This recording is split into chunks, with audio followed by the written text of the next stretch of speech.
Hi, I'd like to ask you to do something for me if you wouldn't mind. If you like this episode, I'd like you to not only subscribe on your favorite site, but I'd also like you to give a rating. Ideally, a five-star rating would be greatly appreciated. But I think more importantly also would be just some comments. That helps with the algorithm and it helps build the audience with this. And more than anything else, if you could invite somebody else to listen, just share this episode with a friend, with a colleague. And I'd like to see how we can grow the soul of business. I think it makes a difference. Thanks. Hello, and welcome to another episode of The Soul of Business with Blaine Bartlett. I am your host, Blaine Bartlett.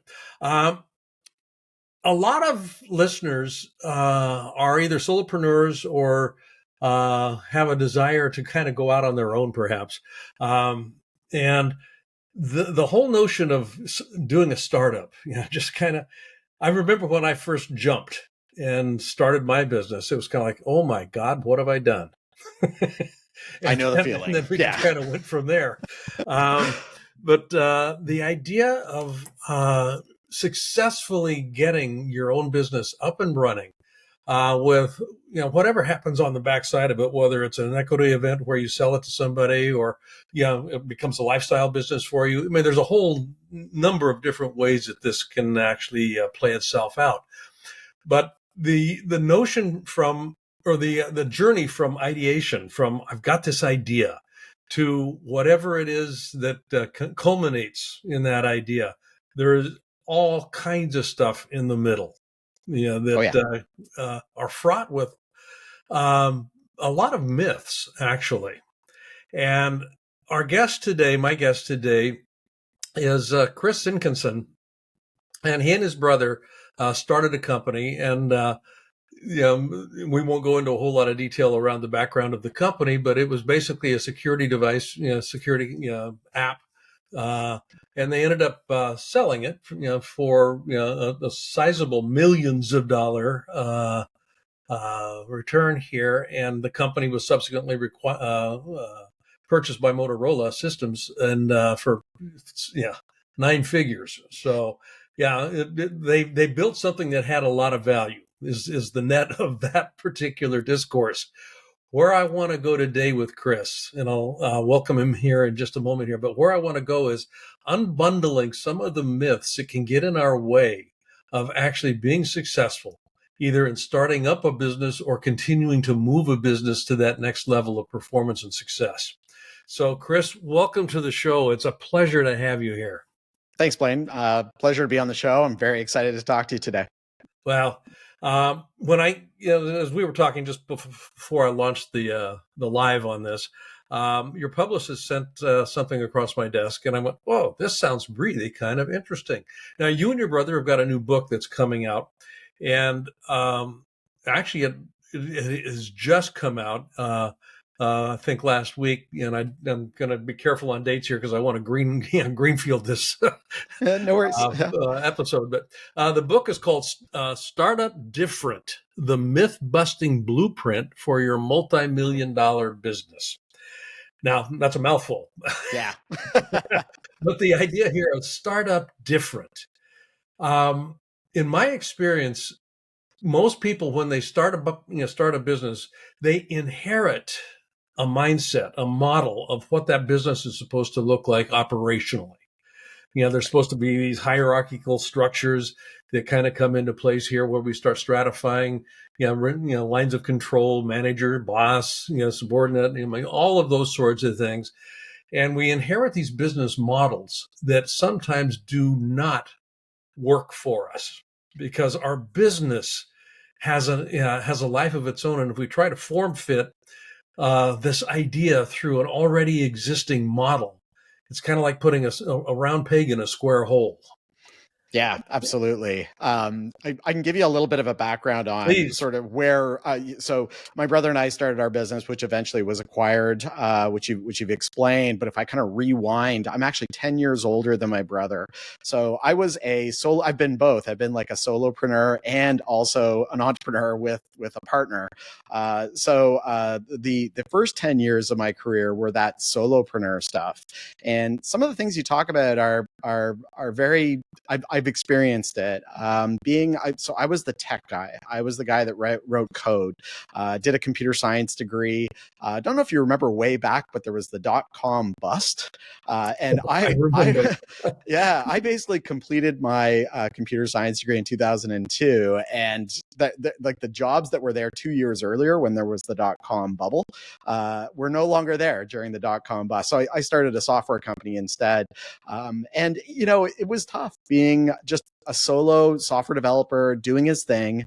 Actually did fairly well, made really good money, but I never felt like I was capturing the value that I was actually creating with the products.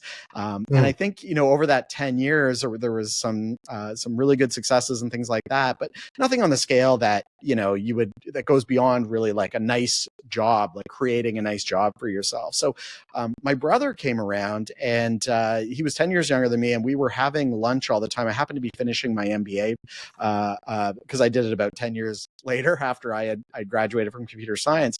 And he happened to be working at the same school, and he was the business manager of the campus newspaper. So his name is Dave. And so Dave and I would have lunch every day, and I'd be telling him about these things I was learning at business school. And he would go back to his job at the campus newspaper and try and implement some of them, which was awesome. And he actually had a phenomenal success. He took a campus newspaper that was losing, $100,000 every year, and it made a profit of like $60,000 in 1 year. So he was very successful. So we kind of got the bug of doing some business things together at that point. And then we launched some different apps. We actually made an app for his newspaper, which flopped. We built some apps for used books that were on campus. We did an ebook business. We to have one brilliant idea, I think you might need like 10 other ideas that you try and fail with to get one that actually sticks. So the public safety thing kind of came around because Dave was still working at our alma mater, our university. And he happened to be in student government on a committee called the Campus Safety Working Group. And what they were charged with was making sure everybody was safe on campus. So if you've been on a university campus, you've probably seen those blue light poles that are kind of like the panic button. You run over and you hit the button on. Well, so on our campus, about 30% of them were broken. And Dave was in the right place at the right time and said, "Hey, I got a brother that could probably build an app that could do that, so essentially let people call with the app to campus security, but also relay the caller's location, so you would know where to send the security team." So that was the initial idea, and then fast forward about a year, we launched the app, and our school won a big national award for that app. We were really hoping we were going to get the trophy. We didn't, but our alma mater got it. But the benefit of it was it happened in a big conference where all the other universities in the country were sitting there watching our school go up and win this award for this amazing app they had built for safety.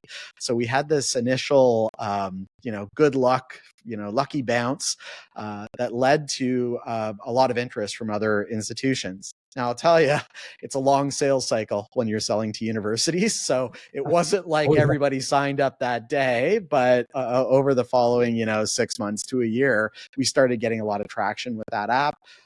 And eventually the other things that we were doing, some of those other startup ideas, we just kind of wound them down. We sold a couple of them off. We just sort of, got out of those other things to focus on the public safety apps. And that went a whole lot better. And it was great. We were off to the races at that point. We had enough money coming in. We could hire staff. We could kind of do whatever we want. So that was kind of like the genesis, the origin story of our company. I love that. And then obviously the value proposition was such that, at the end of the day, Motorola Systems ended up acquiring it for, like I said, 9 figures. Yeah, absolutely. We were like the small little underdog, I guess, in the market. We had some big competitors that were doing some things kind of similarly, kind of different than us. We always felt that we had the best mousetrap, but we definitely started stepping on toes of some of the bigger players. And so by 2021, we had gotten an LOI that we couldn't turn down. So we decided to sell the company And then 10 months after that, the company that acquired us was then also acquired by Motorola Solutions. And then so we worked for Motorola for about 4 months, I think. And then by that point, it was pretty clear that Dave and I were kind of in the way, and we should let the former staff kind of take over and run it from there. So we decided to exit at that point. In the course of ramping up from that initial idea, now you talked about hiring staff and whatnot. In your book, one of the myths that you talk about is large staffs being a sign of viability, being a sign of success. Can you talk a little bit about where that insight came for you guys? Dave and I split the duties of the business. So he was kind of sales and marketing, and I was like product development. But there was all these like little side pieces of the business that we each took over. Dave took over HR, and I took over like accounting and bookkeeping and that kind of stuff. So, I think where Dave and I we looked, Dave, I would say, was one of the people that really wanted to get the staff and really wanted to like put people in seats and build the awesome org chart and all that sort of stuff. Meanwhile, I'm looking at the numbers and I'm going, let's think about this before we pull the trigger. It's easy to hire people. It's not so easy to get rid of people if you don't have stuff for them to do. So I was always more hesitant on hiring people. And I think Dave eventually came around. We did misfire on a few staff where we had hired people. We thought we had the right job description and we had the right candidate and everything was going to work out. And it didn't work out. And we would kind of look at the money we had spent and what we got for that. And it just didn't work out. So I think we over time realized that kind of like hiring a bit later, what we tried to focus on was AED, automate, eliminate, delegate. And so delegate is last. So we would go into things where, we have to do all this grunt work. Can we automate it? Okay. Or, there's this thing we have to do. Do we actually have to do it? Can we eliminate it? Is it a thing that's actually driving value for our customers? And then finally, okay, we got to actually do this. Can we delegate this to a staff member that's an existing staff member, or do we need to hire for it? So we just tried to defer those decisions, kind of like down the priority scale as much as we could. Yeah. Now the AED, I love the not just the acronym, but such that it is, but the idea of it. Going back to what I said, most people will inherit a business model, and part of that, in their mindset in terms of thinking about, okay, what do I need in order to be a business? I need people. Well, in today's world, that may not be the first go-to if you're actually being intentional about positioning yourself. For viability, because cash flow is, it is the lifeblood of an organization, and employees are a fixed cost. This is no news to anybody. But again, to your point, it's easier to hire than it is to fire. Yeah. The AED model, particularly with the advent of AI and all that kind of entails, there is a lot of room there, I would think, for startups to actually begin to do things a little differently. And there's some experimentation, obviously, that would be involved with it.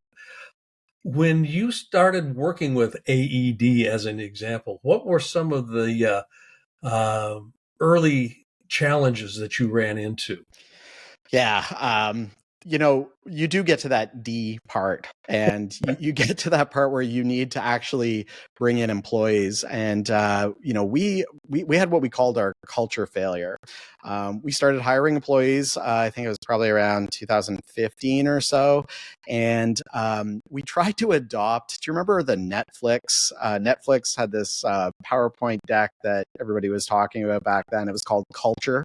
Yep. Yeah. And it was like the way that Netflix, it was kind of like, come whenever you like, leave whenever you like, just make sure you get your work done. And so like lots of freedom and that sort of stuff. So we tried to adopt that for our business, except it wasn't the way that Dave and I worked. Like, we came in at 9, we hustled, and then at 5, we shut off the lights and got out of there. Like, we wanted that kind of structured, just between the whistles, go as hard as you can, and then go home and recuperate. We tried to implement that with our early staff, and they were young employees. Some of them, it was their first job. And I don't know if they didn't really know what to make of it. It didn't have like a discipline to it that kind of drove them to actually want to be part of the business. It kind of just made it feel like their job was very secondary. So it just completely failed. We had one employee leave, and then we had another employee that wasn't working out because the culture. So we just had to do a complete culture reset. So we did, and we actually kind of came up with some principles about how we operate. They're actually in the book, but we were really about just being disciplined and really being focused on what we were trying to do, and really making customers first. So that worked out much better, and we were much more effective. We also did some other small things, like, for instance, we had office space, and it was kind of a dungeon. It wasn't great. So we decided we need to move somewhere that's a bit more appealing to attract talent. So we actually moved into a co-working location for a few years, and it was great. And we eventually graduated from that and bought our own office space and built it out, and kind of were able to kind of build on that culture idea from there. So it was an interesting journey, but you've got to, I think what the myth is that culture just sort of happens, and really you got to work at it. And you got to actually figure out what your culture is. I don't think you can transplant Netflix's culture into your business. No, you absolutely. I mean, that little pearl is such a key piece to what it is that I think can either add to or subtract from the likelihood of you being successful as a business. The idea of discipline and values, and I'm going to put this in the context of the soul of business. Yeah, every organization has got its own little, it started off with this germ of an idea that is always value centric. I want to bring something to the market that is going to benefit the people that actually consume what it is that I'm offering. They are better as a consequence of buying what it is that I'm offering. Getting employees in particular to buy into the founder's idea is the first hurdle, I think, that is required in a successful startup. And I'm kind of circling this back to a laissez-faire approach that the Netflix Power Deck or PowerPoint deck would suggest is, hey, do what you want, when you want, how you want, and away we go. You can't work it that way. I mean, you literally can't work it that way. You need guardrails that are informed by the values of the organization that determine how do we behave with each other in this environment. Yeah. And actually, to put an exclamation mark behind that comment, our company, we were public safety software. Okay. There could be a life and death situation where our support team needed to be available, things like that. So we really weren't like, come when you want and leave when you like. That just didn't make any sense for our business. We were about discipline, and we were about like making sure we were there when our customers really needed us. So it's like, you can't transplant it. You can't just blindly say Netflix's culture works, we'll just use that. Well, this brings up an interesting point here, because one of the things that you really emphasize in the book has to do with empathy, particularly as a leader. Being able to use empathy as a superpower.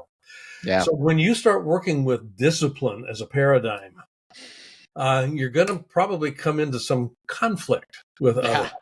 I think the way we softened the edges on that let's go into that one.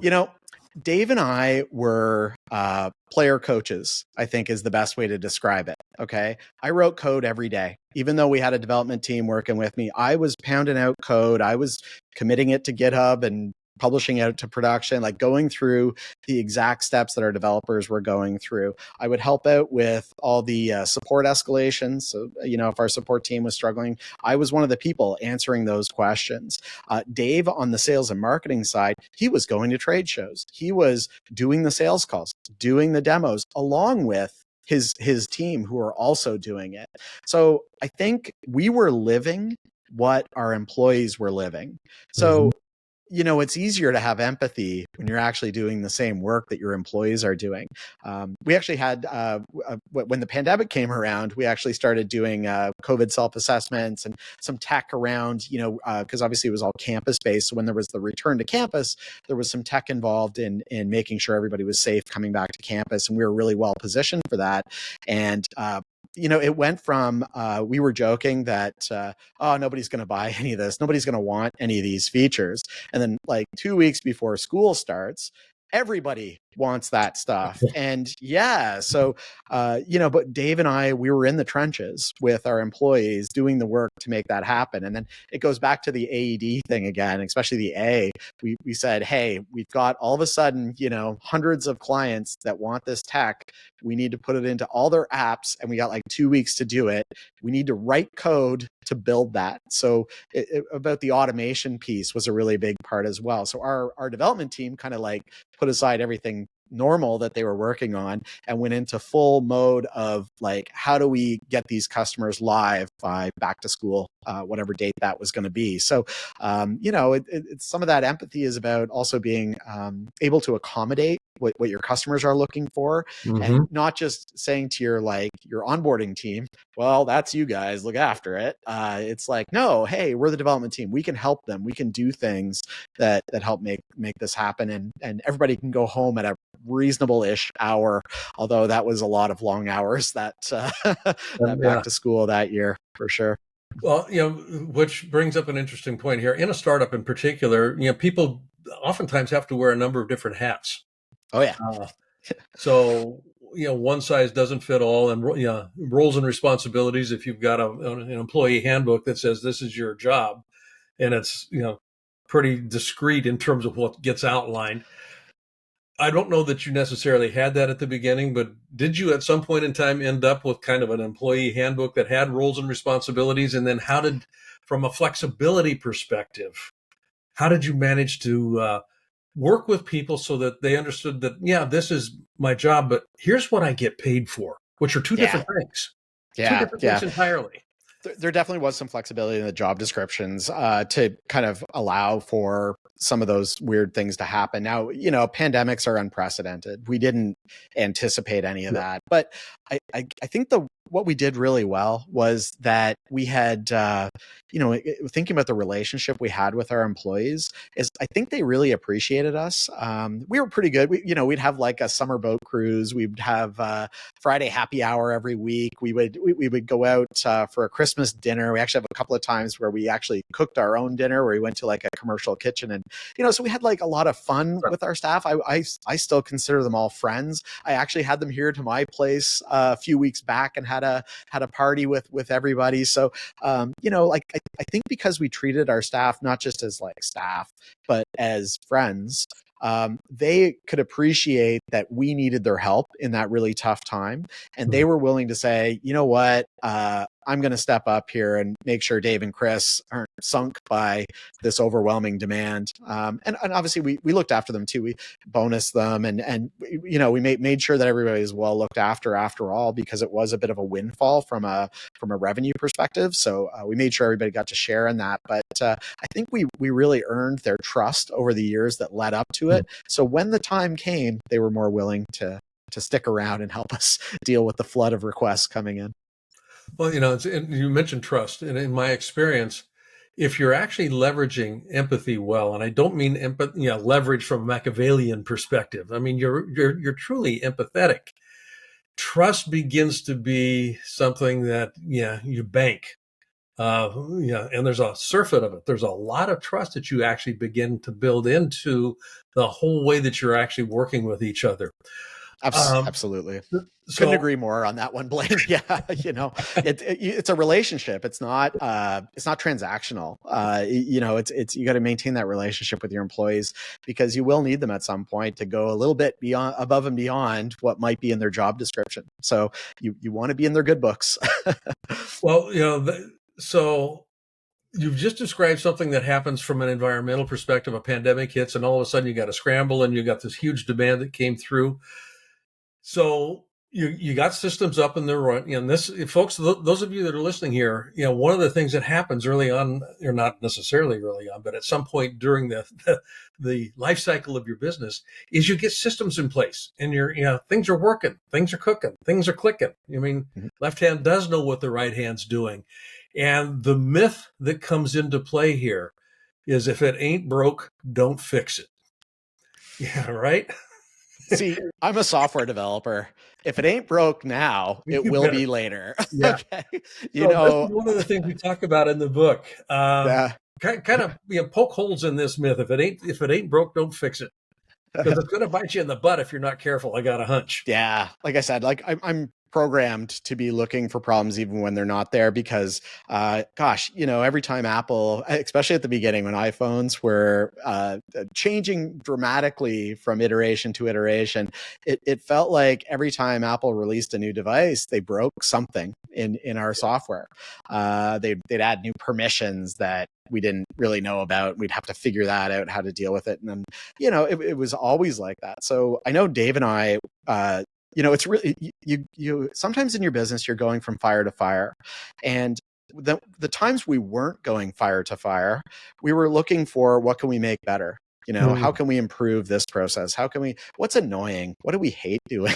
That sort of stuff. And so I think you're right. The myth is, it ain't broke, don't fix it.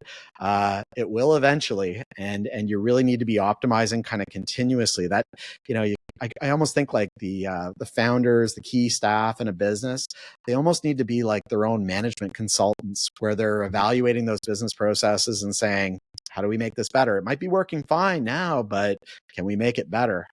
Yeah, really good point. Yeah. The idea of what would a competitor do that we're not doing that would put us out of business? Yeah. I mean, that's a question that is worth pondering on a regular basis. Yeah. I never really worried about big competitors. I was always worried about a competitor that was smaller than us and was going to be able to move faster. And I think Dave and I, we really focused on like reassessing where we were, what we're doing right now. Does it make sense? I'll give you an example. We used Agile as our approach to software development. We would plan out only 2 sprints, and a sprint was 3 weeks. So we really only knew what we were doing for the next 6 weeks. And that was done on purpose. The rest of the stuff, we had a list, we were, but we weren't really evaluating that list because we wanted to have that flexibility down the road. So we were kind of committed to what we were doing. We were definitely committed to what we were doing over the next 3 weeks. 3 weeks following that, we had a rough idea what we were going to be doing, but it might change. And definitely beyond that, we weren't even trying to think, because we wanted to stay agile and be able to adjust to what the market needs and what our customers are asking for. Well, that brings up another interesting point that you touch on in the book, the whole notion of pivoting. Oh yeah. And I love this conversation. I've had it with a couple of other guests as well, but most people don't understand really what it means to pivot. Right. And this is Dave's. This is right in Dave's. Going in circles. Yeah. Dave, this is right in Dave's wheelhouse, because he definitely makes some differentiations on the types of pivots and what is actually a pivot. But I know in our business, I think the key thing about a pivot is, like when you think of like basketball, I always think of basketball when I hear the word pivot, because you kind of pivot. But, when you're pivoting, you got to have your knees kind of bent. You're probably on your toes, you got to be positioned to be able to pivot.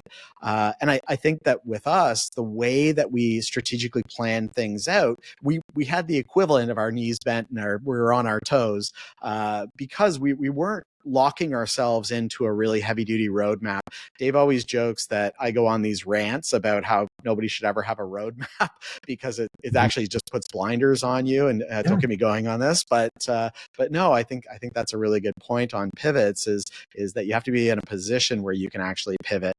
You can't just be stuck in a roadmap that's going to take you 2 years down the road, and you don't know if there's going to be any customers at the end of that road. Yeah. So the idea of pivoting, and I love the metaphor that you're using there. I mean, I used to play basketball. Obviously, I'm a little older now, and my knees don't work as well, but I still know how to dribble. But the idea, I mean, you pivot around a center, you pivot around a locus, and that grounding center, it's different than being knocked off balance and trying to recover. That's right. Yeah. So, as you're listening to this, folks, I'd like you to consider what is the grounding? What's the word I'd use here? What do you ground to? Yeah, Yeah. as a business, and this is where the soul of business comes back into play here. The whole customer experience piece. And I love that you used Apple as an example with this. I mean, they pivoted a lot in the way that they actually would bring product to market, recognizing something's going to get broken, but we had the center, and it has to do with the customer experience. That was the overarching uh, mantra of Steve Jobs. What does it feel like in my customers' hands, in their heart, in their soul, when they actually unbundle this box and inside is the phone? It's kind of like, oh my God, yeah. Absolutely. When you and your brother actually began to, you had reached you'd gotten over the revenue hurdle. You were actually successful now. How did you keep your people connected to the soul of the business? Yeah. So we obviously we were really big on we talked to our customers a lot. Okay. We used every opportunity we could to engage with our customers. And one of the great things that our customers would do is they would tell us stuff that that our technology had done. There were many times where lives were saved, and we would be talking to like emergency managers at universities or at hospitals, places like that, and they would have these amazing stories of how the tech was being used to actually affect people's lives for the better. So we made it a point that we told all the staff about this, like, this tech is keeping people safer. And here's another example.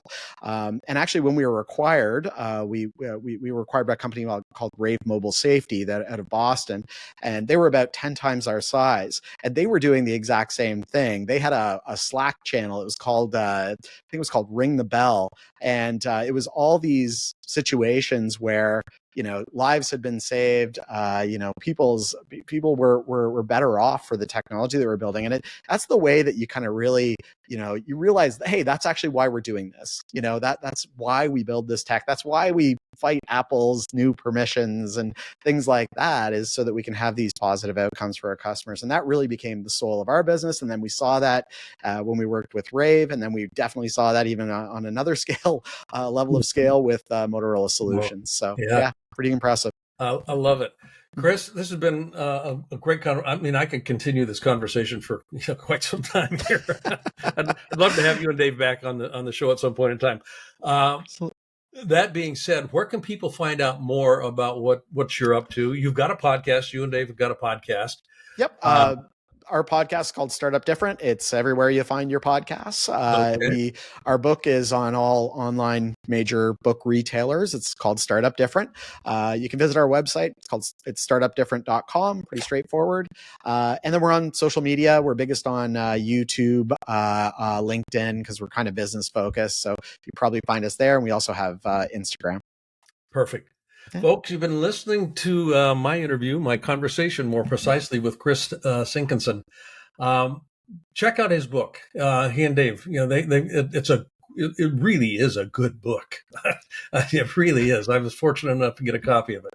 And if you've got a startup, or if you're looking to do a startup, it's just filled with all kinds of little nuggets. You're gonna love the book. It's a great little, and I'd hate to use a book word here, roadmap. It's not really a roadmap. It's just some suggestions that you might want to pay attention to. We call it a blueprint. A blueprint. There you go. It's a blueprint. So let's see here. Where do I want to go with this next? I think the next thing that I'd like you as a listener to do is recommend the podcast to your friends. Obviously, I mean, I'm always looking for ways to get greater impact out of all of the work we're doing. For you as a listener, find ways in your life to become a center of distribution. That's how life works. It's not about accumulation. It's about distribution. Go out and make a difference. Impact people, impact your family. And tune in on the next episode, and we'll have another treat for you. Chris, again, thank you so much for joining me. I appreciate it. Thanks so much.